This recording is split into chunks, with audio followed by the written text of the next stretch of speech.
Good morning student. Physical education में आज हम चैप्टर नंबर 5 स्टार्ट करेंगे, जिसका टाइटल है चिल्ड्रन एंड स्पोर्ट्स। अब आप बात करोगे चिल्ड्रन एंड स्पोर्ट्स में, सबसे पहले देखो हम बात करते हैं, जब भी चिल्ड्रन स्पोर्ट्स में इंडल्ज होते हैं तो उनकी फिजिकल एक्टिविटी ज्यादा होती है, उनका मूविंग डेवलपमेंट ज्यादा होता है। तो उस मूविंग डेवलपमेंट को ही हमने मोटर डेवलपमेंट नाम दिया है।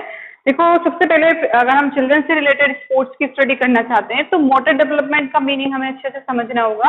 मोटर डेवलपमेंट देखो हम कह सकते हैं कि development of child bone muscles and his ability to move around and manipulate the environment, यानी उसकी बोन्स का, उसकी मसल्स का डेवलपमेंट और उसके मूव करने की जो एक्टिविटीज हैं उसकी, उनका डेवलपमेंट ही मोटर डेवलपमेंट कहलाता है। आप एक डेफिनेशन वो दे सकते हो कि development of various motor activities, motor यानी मूविंग से रिलेटेड एक्टिविटीज, जैसे आप चल रहे हो, घूम रहे हो, फिर रहे हो, आप पढ़ भी रहे हो, इवन वहां भी आपको मोटर एक्टिविटी देखने को मिलेगी, मूविंग से रिलेटेड, आपकी बॉडी के मूवमेंट से रिलेटेड है। फ्रॉम बर्थ टिल डेथ, यानी इसकी बर्थ से लेकर डेथ तक जो भी मूविंग डेवलपमेंट उसमें चलते हैं उन्हें हम मोटर डेवलपमेंट नाम देते हैं। अब देखो मोटर डेवलपमेंट को दो कैटेगरीज में डिवाइड किया है। सबसे पहला तो होता है ग्रोस मोटर डेवलपमेंट, जिसमें हम देखते हैं लार्ज मसल्स का डेवलपमेंट जो कि काम में आती है रनिंग में, वॉकिंग में, सिटिंग में। तो लार्ज मसल्स का डेवलपमेंट ग्रोस मोटर डेवलपमेंट कहलाता है। फिर हम पढ़ते हैं फाइन मोटर डेवलपमेंट, छोटी छोटी मसल्स का डेवलपमेंट। छोटी छोटी मसल्स कहाँ काम आती हैं, जैसे कि आप कैच कर रहे हो, ठीक है, फील्डिंग आपको करनी है, किसी चीज को होल्ड करना है, तो वहां पर आपको फाइन मोटर डेवलपमेंट देखने को मिलता है। तो ये तो थे टाइप मोटर डेवलपमेंट के। अब हम बात करें कुछ फैक्टर्स हैं जो कि अफेक्ट करते हैं हमारे मोटर डेवलपमेंट को। तो ऑब्वियसली सबसे पहला फैक्टर है बायोलॉजिकल फैक्टर, यानी जीन से रिलेटेड है। अगर पेरेंट्स के जेनेटिक डिसऑर्डर है या पेरेंट्स के मोटर डेवलपमेंट काफी हद तक अफेक्ट करेंगे उनके किड्स के मोटर डेवलपमेंट को। फिर है एनवायरमेंटल फैक्टर, आसपास का माहौल ऐसा नहीं है कि इसको एक्टिविटीज करने का मौका नहीं मिल पा रहा है, पोल्यूटेड एनवायरमेंट है तो वहां भी उसका मोटर डेवलपमेंट अफेक्टेड होता है।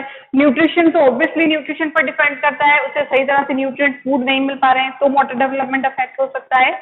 फिर अपॉर्चुनिटी उसे नहीं मिली, प्रॉपर गेम खेलने का उसे मौका नहीं मिला, वो ऐसे माहौल में रहा जहां पर मोटर एक्टिविटीज को ज्यादा कह सकते हैं कि प्रायोरिटी नहीं दी गई, या फिर वो बिल्कुल जैसे मान लो हॉस्टल वगैरह में रहा, शुरू से उसे अपॉर्चुनिटी नहीं मिली गेम्स वगैरह खेलने की, ठीक है, पढ़ाई से रिलेटेड उसको मतलब वो मीन्स कह सकते हैं कि उसे अपॉर्चुनिटी नहीं मिली है अपनी फिजिकल एक्टिविटी को डेवलप करने की। फिर उसके अलावा पोस्चरल डिफॉर्मिटी, ऑब्वियसली उसकी पोस्चर में डिफॉर्मिटी है, सही से नहीं खड़ा हो सकता है, या बैठने सिटिंग में उसकी प्रॉब्लम है, कोई उसका एंगुलर डिफेक्ट है, तो उस वजह से भी उसका मोटर डेवलपमेंट अफेक्टेड होगा। ओबेसिटी, ऑब्वियसली ओबेसिटी है, बहुत सारा मसल्स पर फैट जमा हो गया है, मसल्स नहीं मूव कर रही है, पर्टिकुलर बोन्स मूव नहीं कर पा रही हैं। Physical activity, obviously physical activity उसकी नील है, नहीं करता है फिजिकल एक्टिविटी, डल रहता है, तो भी उसका मोटर डेवलपमेंट अफेक्टेड होगा। तो ये तो थे कुछ फैक्टर्स जो अफेक्ट कर रहे हैं मोटर डेवलपमेंट को। आई होप क्लियर हुआ होगा आपका मोटर डेवलपमेंट क्या होता है, मूवमेंट से रिलेटेड, यानी हमारी जो मूवमेंट करने की कैपेसिटी है उसका डेवलपमेंट मोटर डेवलपमेंट है। टाइप हमने देख लिए उसके, और किस तरह से फैक्टर्स हैं जो अफेक्ट करते हैं मोटर डेवलपमेंट को, वो हमने देखे। आगे आने वाले वीडियोज में आप और डिफरेंट टाइप की जो मोटर डेवलपमेंट की स्टेजेस हैं उनकी स्टडी करेंगे। तब तक आप स्टेज देखते रहो। Thanks for watching.